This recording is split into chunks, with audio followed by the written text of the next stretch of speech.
so I'm gonna do an intro again because this is for like the podcast version and we're having a chat. So before we start, like we're having a chat as friends and stuff. Neither one of us has 200 years of experience in what we're doing, so there's no need to feel expert. We're just being ourselves, which could very well be brilliant or because we're being ourselves. Hello, everybody. Welcome back to my channel. My name is Mokadi Masogo. I am an actor, and I am blessed. I can see your faces. It's so nice. I'm blessed to be joined by Ethan, Tamaki, and Ben. Ben, Tamaki, Ethan. They are practitioners, creatives, and if you watched if you watched the video on my YouTube channel, you'll have seen them sharing their practice with us. And what we're going to do now is just have a conversation as creatives about process, right? As a creative, like anything that comes to mind, we tend to just talk, and then it might be 4 hours. So we're going to be keeping an eye on the clock. Especially Ethan and I have been known to go on for hours. So we promised each other would be good. We did promise. So this podcast is reflection, I guess, on your practice, right? That you just shared with us. So if you haven't seen that, I do encourage you to hop over to my YouTube channel and check them out. Let's talk. I joked with them, like, I had to go make myself some toast because I'm in another country and another continent, and the energy that it took to do what you do was like, I need to eat. I need to eat now. So I'm really interested in, before we even go further, I don't know if you can hear all those noises. I'm in a major city, okay, so repeat, that's fantastic. I apologize for the interruption, I'm near a road. But yeah, let's talk. So, I guess I should ask questions, but it feels weird asking you questions because we always just talk. But what?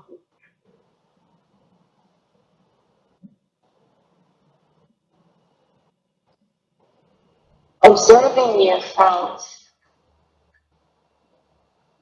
I could feel like the flow of energy between you guys was really very clear, very strong. And I'm curious to know what that was like to be inside of. Because a lot of, in fact, all of what we do as actors is, like the whole acting is reacting. The reason why they say that is because we are feeling that energy and whatever energy is called. So I'm very interested in what that was like to be inside of. Yeah.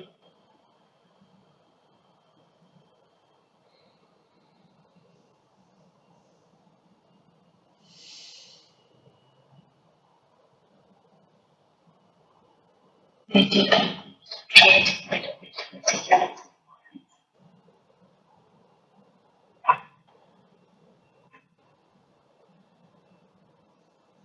Today, being inside,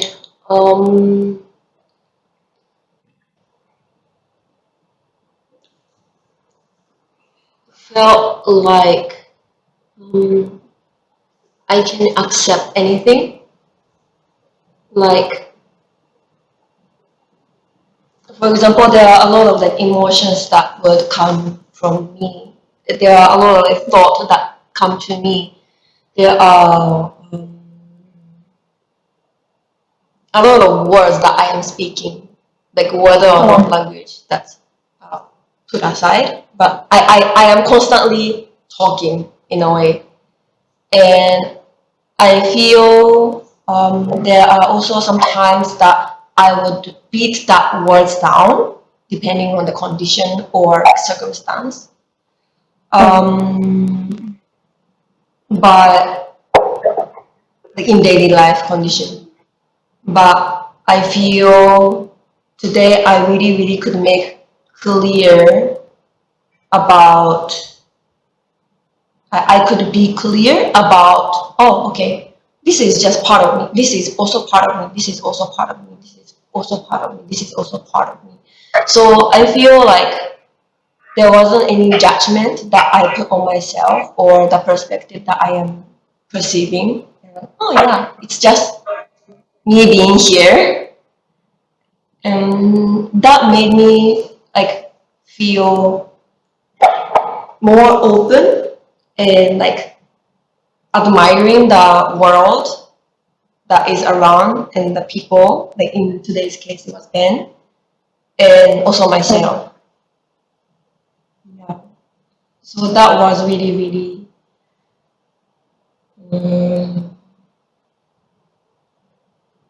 happy time.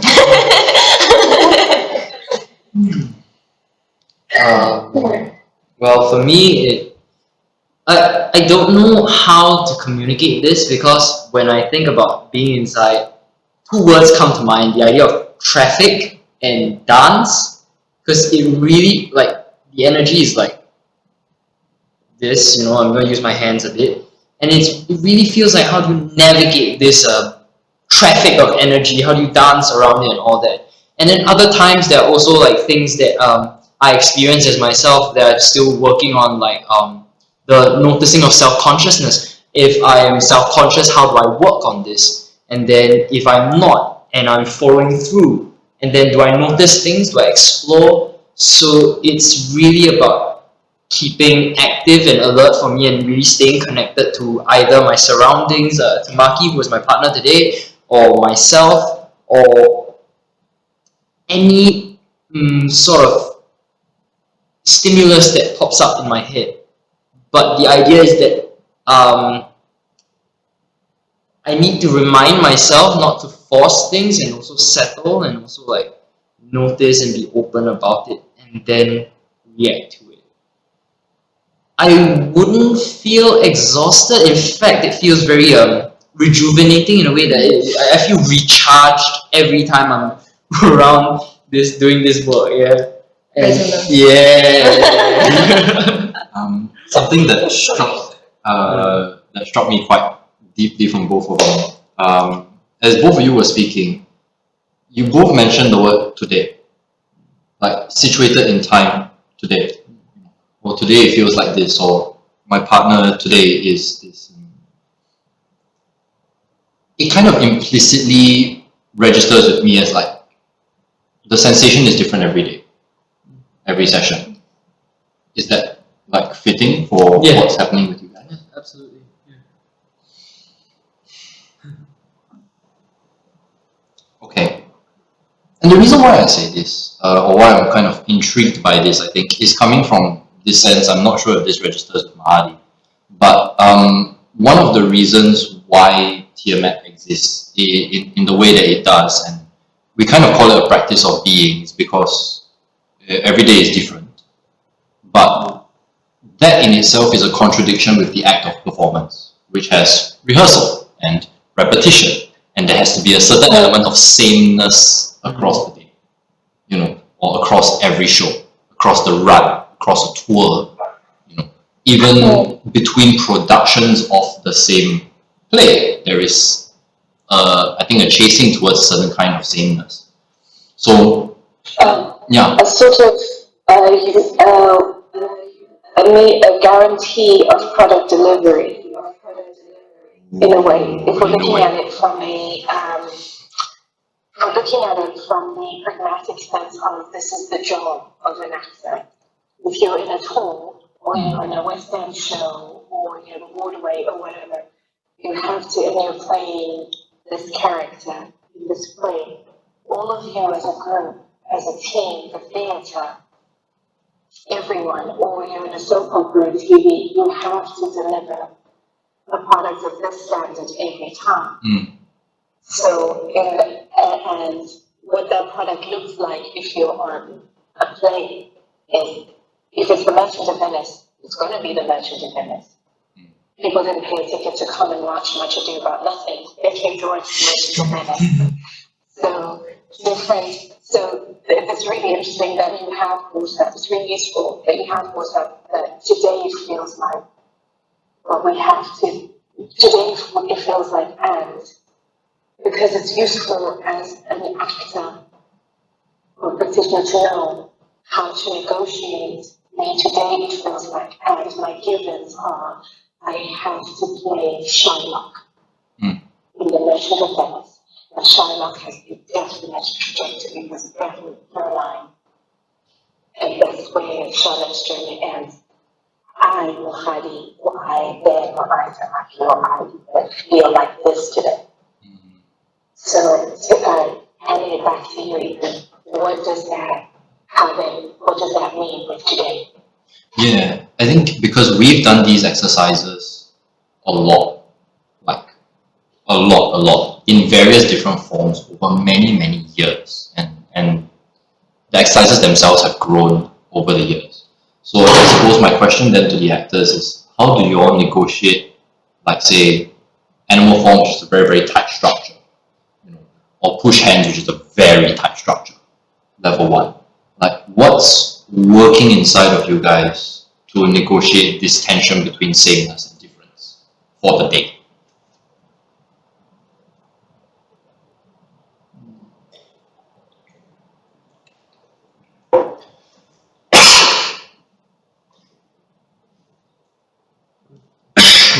Almost there, hang on.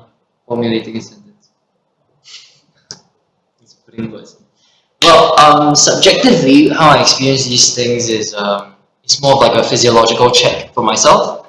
I would be noticing my breath and the tension in my body, so it's like a consistent full body scan. Is the breath falling in? Is the breath being forced? Or like how am I breathing? What tension is there, necessary or unnecessary? And from there, it's sort of like a gauge for myself, because I do note on certain levels as, well, not just as a performer, as someone existing, that I do live at 100%, meaning I use a lot of power, but through these exercises, I take this opportunity to go like, okay, what if I break it down? What if I modulate it rather? How does it feel like? What happens? And then I note it for myself. So in a way, I guess I'm gonna assume that this idea of sameness is how I gauge myself. So it's more of like noticing breath and the tension in my body. Yeah. Quickly, in response to what you've given, can I ask that how do you, because now you have two things you're negotiating, yourself and the sameness you have to deliver, and then your partner. How do you do the scan consistently and also consistently be aware of the energy coming, of being present for the other or the others in the space? Because the scan is hearing it, like it's very thorough.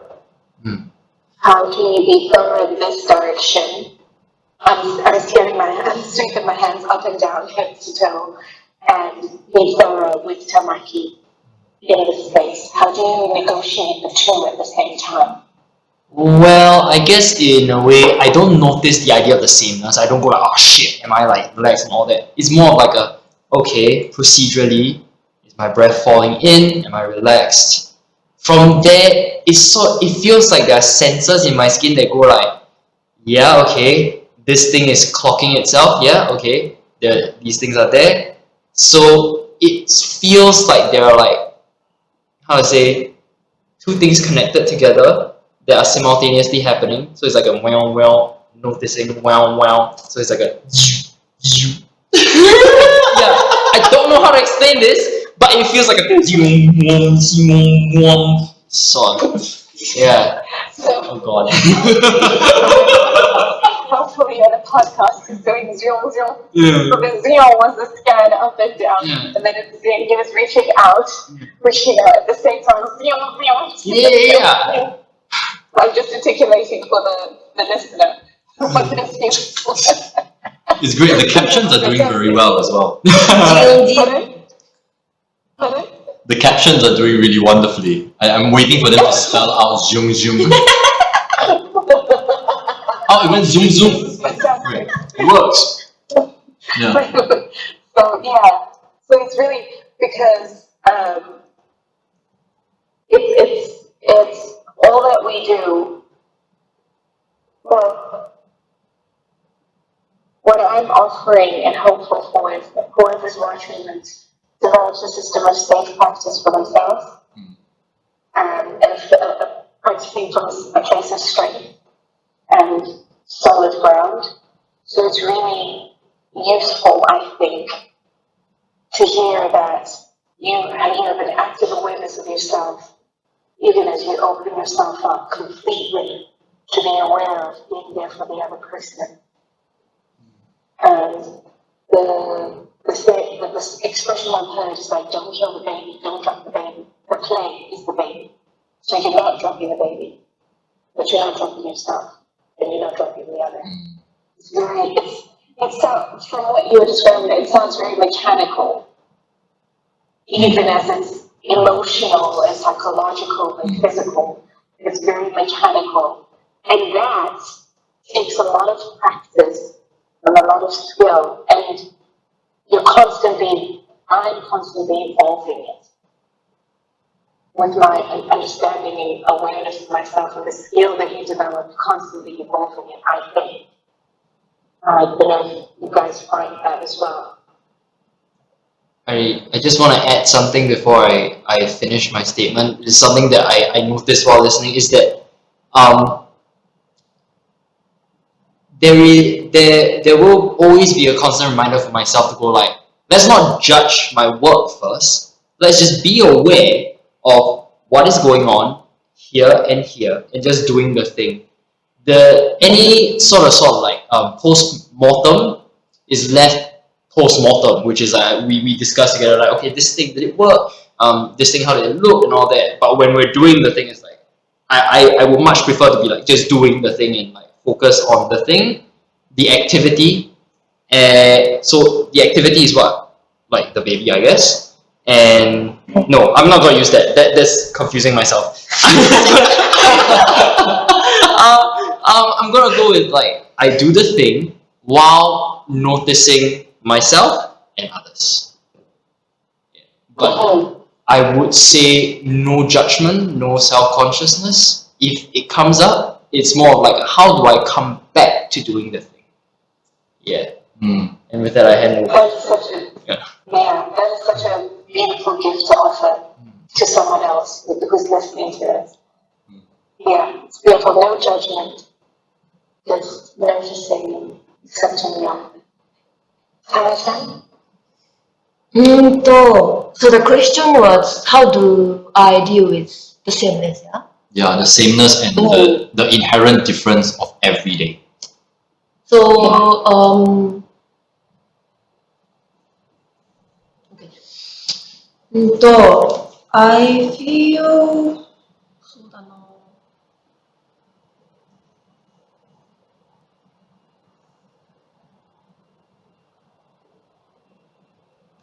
It's how do I put it? It's kind of like building capacity for myself. So like I actually appreciate the sameness because sameness becomes a frame to examine myself and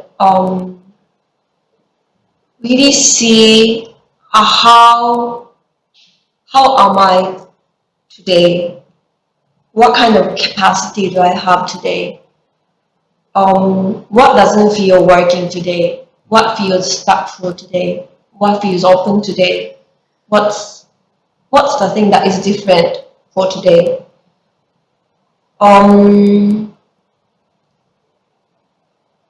And by doing that, I have a frame to go, like, to come out and see, and okay, this thing, I like, from what I consider it, like, it didn't work in a way that I preferred it to be, but why? And that becomes a scale to measure, and since there is sameness, therefore I can grow. So I feel like, Did you say since there is sameness, therefore I can grow? yes. I just want to say that's just. And なんだっけ the practice is, when it comes to practice, I feel like I'm trying to be, I'm trying to really be, and but that the skill of being is required. So if I want to be, there are certain capacity that I can sense. But the more and more how do I say? I feel like I'm saying contradictory thing, but like there is the inside of the work is for being, and feedback part is for examining. And since there's examining part, so I am trying to level up the way of being, like, every time. So that's like kind of like my intention. So I feel by having this sameness and feedbacking and then being more of myself, like every time I practice, I'm kind of trying to become a person who, even when I'm like autoing myself, like being auto mode, I actually can catch a lot of things, and I can sense myself. I can sense my breathing. I can sense my vocal quality. How am I resonating with me and with the space and with the people? Yeah. Did that answer? You're describing a highly skilled actor as the description, because you just dropped in some things like on their performance, like bringing it back to what was like on that performance when you're phoning it in, as they say, where you've been on tour for a year, or you've been on the show for 5 years. Some shows, you're doing 8 shows a week. Some shows you're going to be so tired from the amount of work that you're doing that it's going to be automatic. You're going to be on auto mode. It's really interesting that even on auto mode you can do the checks of like, is this hitting the corner of the room where it's supposed to hit? Is this because am I present enough? Am I there enough? What am I holding on to when everything feels like I can't? What am I anchoring? It sounds like you're saying those are your anchor points. Like, am I resonating? Am I present? What's the gauge? What's the level? Okay. Show's over. I can go take a bow, go back and go reflection wise. Okay, this is what works in that show. This is because we're going to. Even the most confident actor analyzes their performance from a perspective of this is how I'm good, this is how I can do it better. Even the Oscar-winning performance, like, I couldn't. Every single one. It's very reassuring to know that at a point where it's mathematics, it's still art.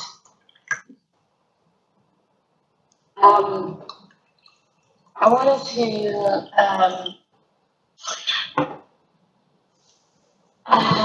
to ask you, I wrote a question down here. Actually, on that. ちょっと待って. Can I pee? Can I go pee? No. Glass. P, hold it. P where you sit. Well, You go your room, I go mine. You go your room. Yeah, he didn't even go to your room. Did you hear that? You went go to your room. yes, go to your room. Go to your room. Can I add something to the thing that I said just now? Yeah. Listening to you, like, different what I said, made me think about the daily life also. And I feel like that actually connects to the daily life also. Because like the sameness is in every day.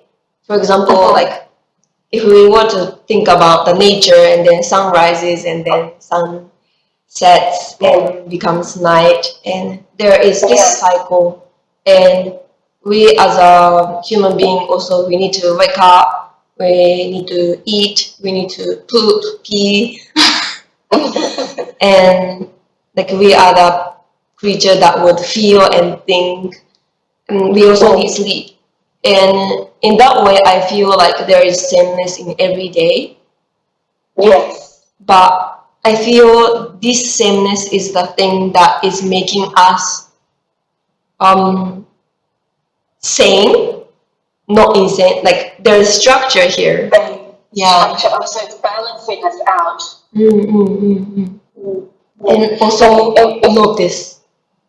And also like notice the difference in daily life. Yeah. So to use the example that you used of like the measure, so the sameness of every day is helping us measure what's different and how to be more present and more aware, or how to be less present and less aware. So because sometimes you need to turn down the volume in life. Never on stage. Listener, don't ever turn down the volume. But in life, you need to turn down the volume sometimes in order for you to be present with other people and stuff. So yeah, that's a very useful and helpful observation. And yeah, because we always think what we always talk about our profession is like we're telling the truth, we're living life on stage. And it's the life of another person, but it is a life. So to bring it to like your own life. I feel like in order to practice safely as an actor or a writer or whatever evolution or craft comes to, you have to have a leveling placed inside of yourself. I think. So that you can bounce off of it. Yeah. Because I feel that our daily life is a foundation. We are the people who is performing. So I feel that the base work to be like really unstable and not being able to notice ourselves, and then it could be really unstable to perform anything. Yeah. And it's unsafe to practice in that sense. It's no matter how brilliant the work that you do, you don't feel it's brilliant. It always feels unhealthy because your base is unhealthy. I think that's the thing I'm accepting and beginning to understand, become more and more passionate about. It's not selfish and self-absorbed to have a level base inside of you. Steadiness inside of you. You have to. Because then you can do brilliant work. Whatever work you do, because now we're talking about as creators, but you can be a sister, a friend, a bride, a brother, a father, a lover, an accountant, a doctor, a bus driver, whatever, from that steady place. because you're okay, when you know how to be okay.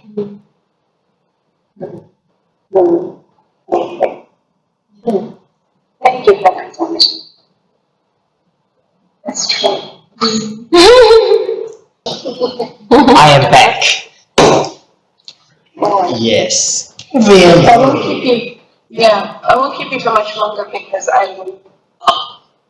we're going to play this time, and also I think maybe you need time in space together rather than doing this academic discussion.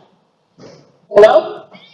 Look at you all professional and experts and athletes in the sport. We've blocked out this time for you. Yeah. I'm good. Yeah. I miss you, by the way. I'm sorry I haven't been replying your texts. I've been like mad crazy. I think it's like you were living life. I thought you were living life. Oh yeah, you're not wrong. I'll catch you up. Yeah. Yeah. Yeah. That's so good. I wanted to actually ask like a couple of technical questions. Like Ethan, you said at some point you said some parts of the practice are frightening. Do you remember that? From this discussion or previous discussion? Really, no. And this is like you were when we're observing. You said some parts of the particular parts of the practice are frightening. And I was like, I wanted to ask you why it's frightening, or why they're frightening. Why it's frightening?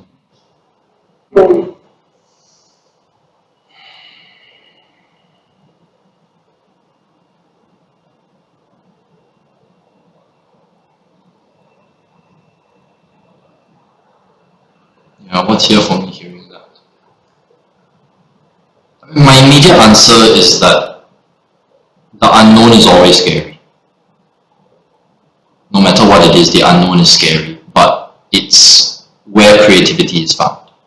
So, if it's all like darkness, right, and we don't know how to navigate this space, at some point, we have to step past that in the world, and then get to know it, like attune to it in a way, and touch it. And that's a very frightening process to reach into the unknown.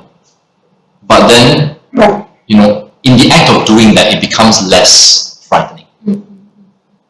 And so, The actual practice. yeah, or the actual act of practicing doing this, leaping into it. I think the best metaphor I can come up with, and I think I use this quite a lot, is if you're like trapped in a forest and it's dark and you've got nothing, any sound that comes is scary. It's like, right? And one of our big instincts is to freeze. So there's the fight, flight, freeze, or hide response that we tend to have as human beings. And so that freezing response is, if you take it to the extreme, stage fright. Oh my god, I'm being seen by everybody. But then in this forest, when you turn your head and then you realize, oh, it's an owl, for example. And so the act of turning the head, the act of directing your attention, when that becomes second nature, then I think you use the word capacity. The capacity to overcome fear, to meet discomfort healthily and safely, becomes more ingrained.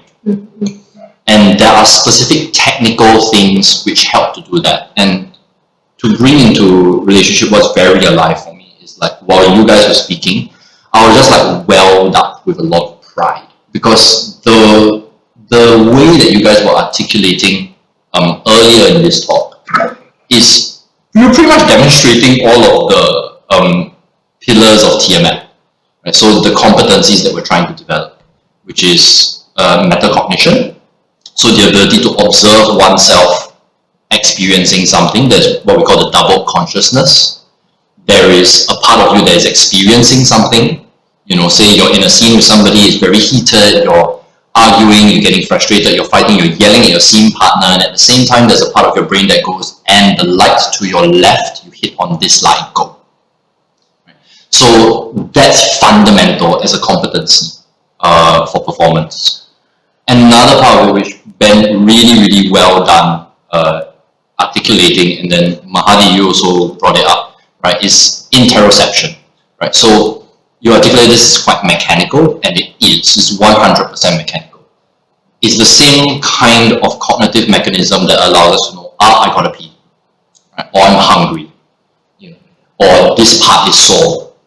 So we have those general, like, low resolution pictures of the inside of our body, and then what we're trying to do here is to develop a very fine, high resolution picture of, like, I feel soreness specifically inside this muscle. Is a musculoskeletal thing, you know. It's like then we're much more able to access, hey, what is that muscle giving me, right? You combine that with metacognition, it's like, wow, this particular muscle, if I pull here, I can cry, actually.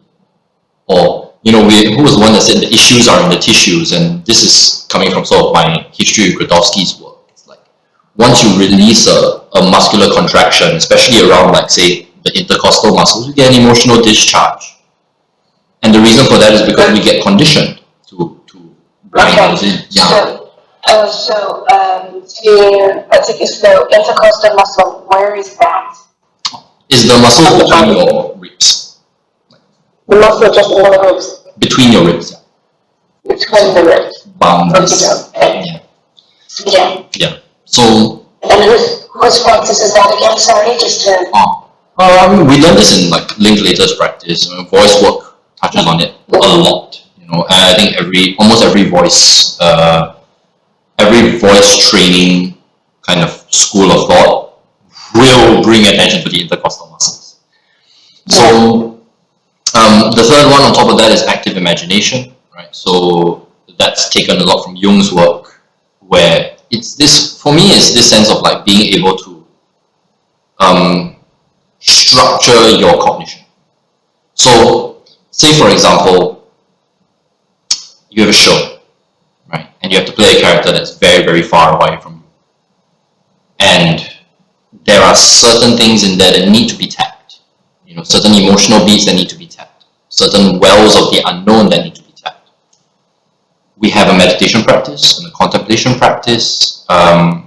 We build those in so that my hope is that for actors, you're able to very healthily structure your cognition in such a way that you can say, all right, I'm going to work on this, and this is only going to be active. This part of my mind is going to be active from Tuesdays to Sundays, 8 p.m. to 10 p.m. with a 15-minute rest in the middle. Maybe. Right? And be able to use that in a way to also, like, say, hey, wow, I put this thing here, that part was unconscious to me. You know, I have never used this bit before, I've never had these associations before. And to deal with that safely is very technical. And then the last one is what we call transjective rationality, which is transjective meaning moving from the subjective experience to the objective experience fluidly and at will. So I can experience something phenomenologically, I can also take a look at it from outside, right? And this is, I think, at this point we have a lot of devised work happening. So, you know, actors are not just required to be performers, say the line, do this, but you really to co-create in the space.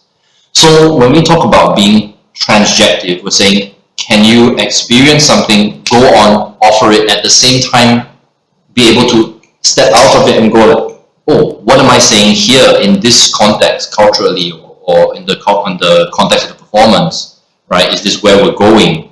What am I offering? How does that fit in with everything else? And then that's where the rationality bit comes in. It's like, I will take these things into consideration, measure it against my subjective experience, and try and form something total and express that in a way that for the room is, you know, a move towards collective wisdom and creation and collaboration. So these guys are just bloody experts of it at this point because it's like we can watch that flow happening, and when we bind that in with the body, you know, it starts to become enacted in a way that, you know, we can feel. Even as an observer today, I thought that was one of the better sessions that we've had. I really felt you guys are really listening to each other and moving through and really receiving that. And I think that's what you were articulating today about being able to take anything, right? There's a receptivity to that. And we hear that a lot in drama schools, like receive your partner. Yeah. Yeah. To be there. Yeah, be there. Be there. Yeah. That's what I'm trying to say. Yeah. Which is really fascinating. Thank you for bringing up the collaborative process. Like, making it to like the final question I had prompted by the observations and actually watching the two of you work. Do you then, in a practical sense, as a tool, do you use Tiamat to build a show? As in from scratch, like you have an idea, or you get inspiration for something. Like right now I'm looking out and there's this tree, and the leaves of those, like, what are they talking about? Do you then use that idea, drop it in, and build a show? Or do you use it as building a show? Does that sound? Does that make sense? Let me clarify it for the listeners, because this is about simplifying it for people who want. So it's the difference between this is the tool that we're going to use to actually make a show. We're going to use these methodologies to act 1, act 2, act 3, person down. That's what we're doing. Or we're going to build a relationship as a company in order for us to get to be able to build a show. That's what I'm talking about. So that's when you're making a show collaboratively, when you're working as a company together, you have to build a language. It's like a family. You hear actors in interviews when they're promoting their works, like, I've met my family. It is. You have to make a family. You have to find a shared language, a shared value system, in order for you to agree that this is how we're going to build our world, and build the world, and then be able to safely say goodbye to the world once everything is over and be fine. So, coming back to the question, is Tiamat about building the world, or is it about building the family to build the world? I think that was clear, right? That was clear. Yeah. I've got my answers, and I'd like to hear from you guys. Take it away.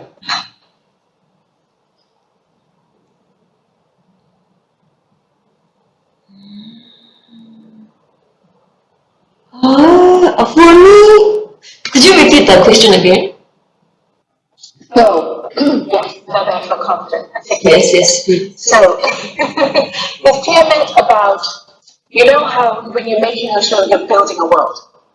Is Tiamat the system that you're evolving? Is it about building the world, like making the show?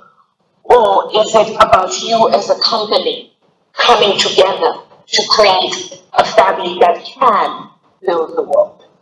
I feel this is happening at the same time. Like, the world that we are building is the kind of world that we can stay together as a family and like really understand about ourselves and the others. So I feel that it's happening at the same time. So in that way, I will still use the word of like capacity. I feel like by doing this Tiamat with a lot of kinds of people in a lot of country, we are expanding the world that we can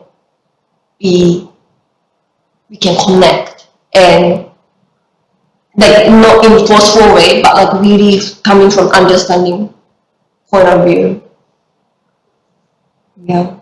A sense of ease in our practice, which is necessary for making the work, like a sense of ease and rest. Which there was a playfulness. Even in the serious moment, like there was serious moments, and then there's a sense of breath and coldness. And, yeah. Okay. I will try to keep this succinct. I have a sort of answer going on. I do agree with Tamaki. I feel like the two things are actually simultaneously happening. Simply put, I will share my own personal experiences.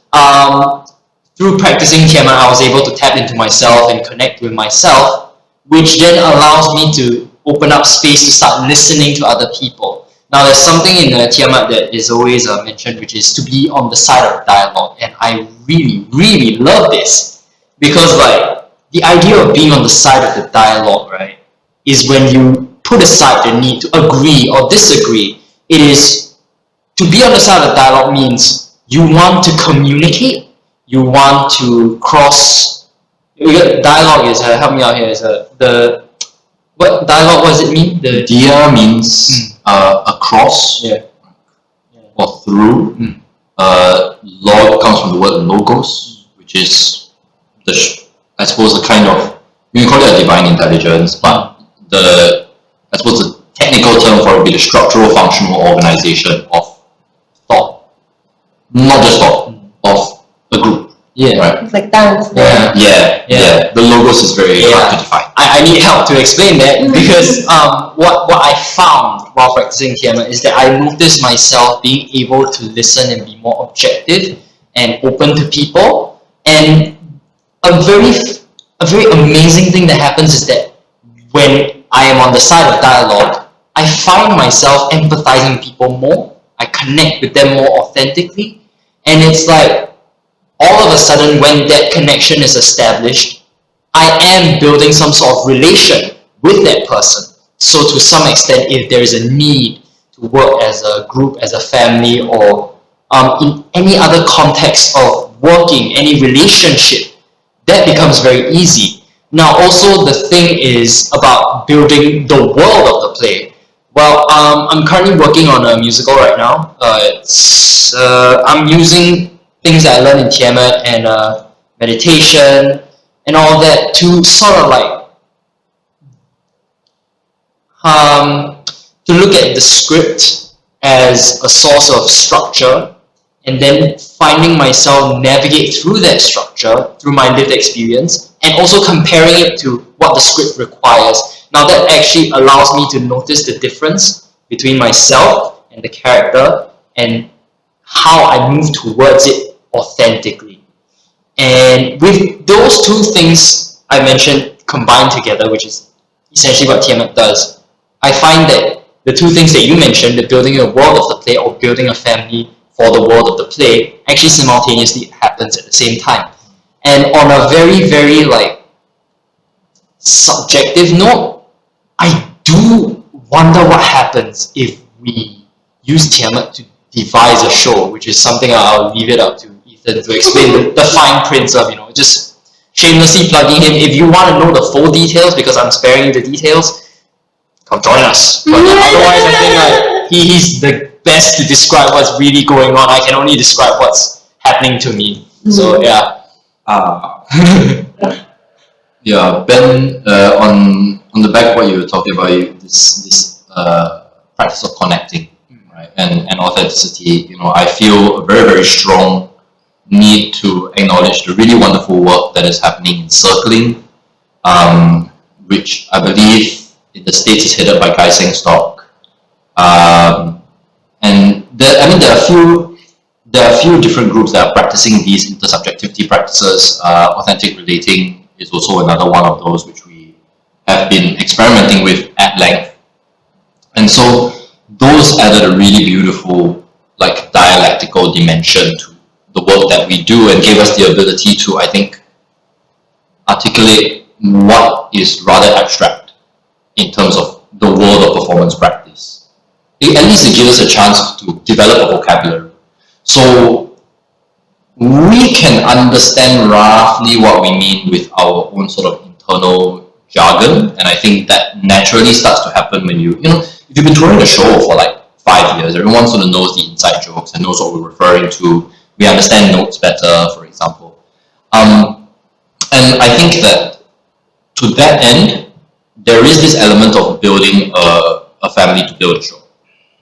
Now, when it comes down to, can we use it to build the world of a play? Yes, 100% doable.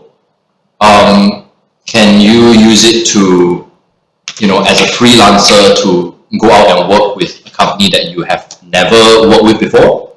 Yes. Tamajan has done that at length quite a lot. And it happens in Asia quite a lot because we have largely freelance infrastructure. So that's a requirement.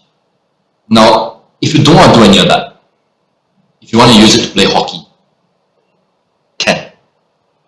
Even just to live life. Yeah. I find that that's like best. And I really have to credit my mentor, Ang Kepin. I've known for, bloody hell now, 13 years I think. 13 years or 11 or 12 years I think at this point. Who really like ingrained this in me. That actor training is a life work.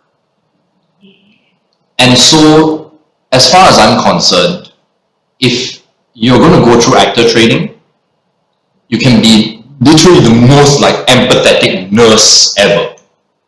And this is something that we had talked about on the Convergence a long time ago with Aidan Condren.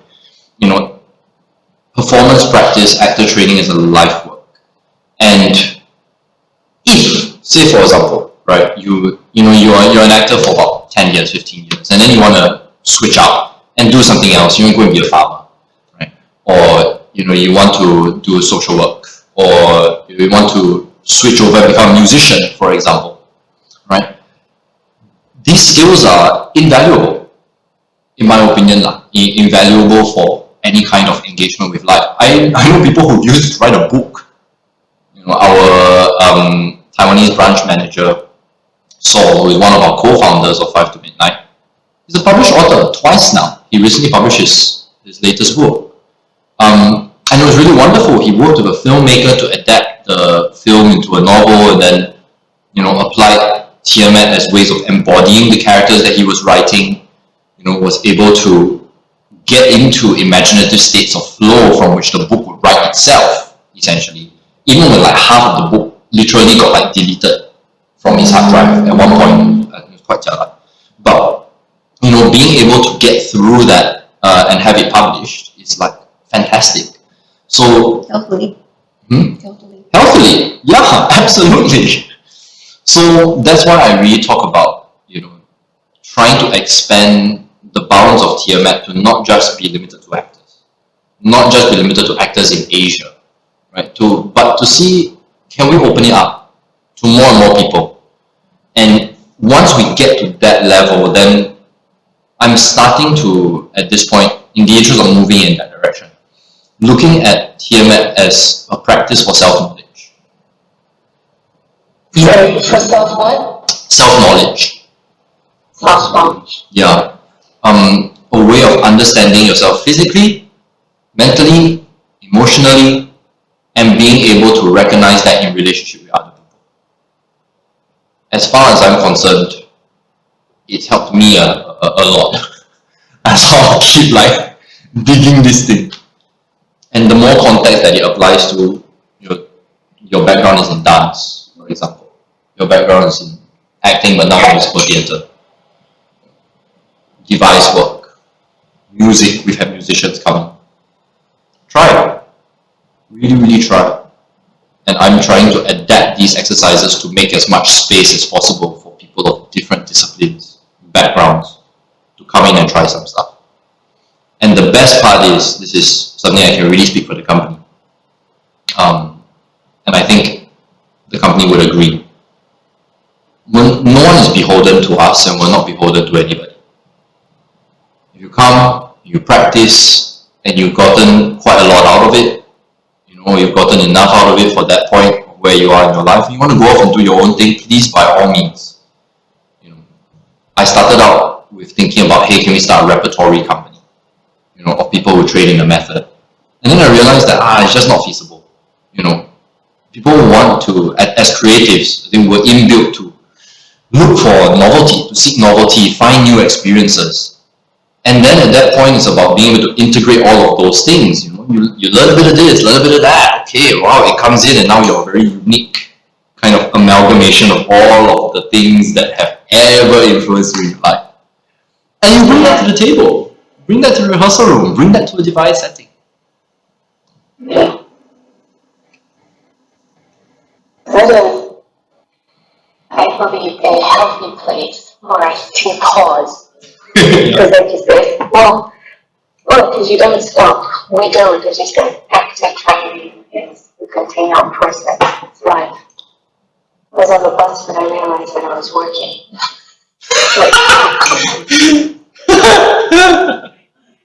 And no wonder I was tired. Because you start to enjoy it. To sort of close out this podcast, I made an observation, and I just wanted to reiterate it because it's very much my ethos, the inspiration for why I'm doing this series. Working from a place of health and illness.